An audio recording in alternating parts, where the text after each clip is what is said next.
Hello viewers, నేను doctor Sumeena Reddy, fertility consultant and gynaecologist, Fertilica IVF, Hyderabad. So ఒక్కసారి మీకు polycystic ovaries ఉంది అని గుర్తించిన తర్వాత దాన్ని ఎట్లా ట్రీట్ చేయాలి, ఎట్లా మేనేజ్ చేయాలి?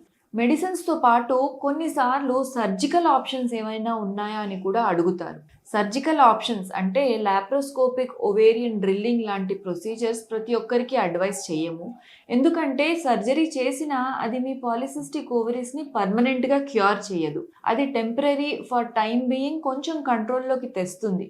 కాకపోతే లైఫ్ స్టైల్ మేనేజ్మెంట్ చేయకుండా ఉన్నా, ఇంకొక 1-2 ఇయర్స్ అట్లాగే వదిలేసినా మళ్ళీ పాలిసిస్టిక్ ఓవరీస్ తిరిగి రావచ్చు. సో వీలున్నంత వరకు మనం లైఫ్ స్టైల్ చేంజెస్ అండ్ మందులతో దీన్ని కంట్రోల్లోకి తెచ్చుకోవాల్సి ఉంటుంది. అట్లాగే అన్వాంటెడ్ హెయిర్ ఎక్కువగా ఉన్న వాళ్ళు లేజర్ హెయిర్ రిమూవల్ వంటి ప్రొసీజర్స్కి వెళ్ళవచ్చు.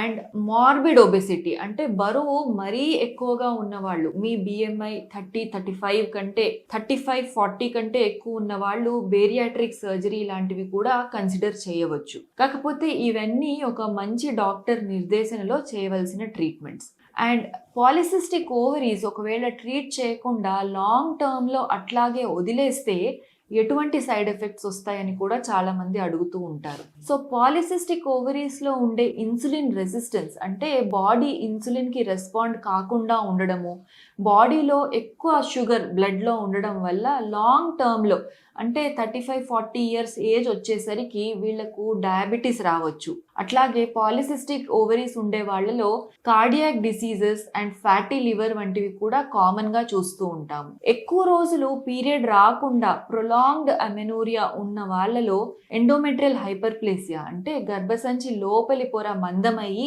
అందులో కొన్నిసార్లు ఎండోమెట్రియల్ క్యాన్సర్స్ అంటే గర్భసంచి క్యాన్సర్స్ కూడా చూస్తూ ఉంటాం. సో పాలిసిస్టిక్ ఓవరీస్ ఉన్న వాళ్ళు వాళ్ళ హెల్త్ని ఇగ్నోర్ చేయకుండా టైంకి ట్రీట్మెంట్ తీసుకోవడం, దాంతోపాటు లైఫ్ స్టైల్ మేనేజ్మెంట్ చేయడం చాలా ముఖ్యం.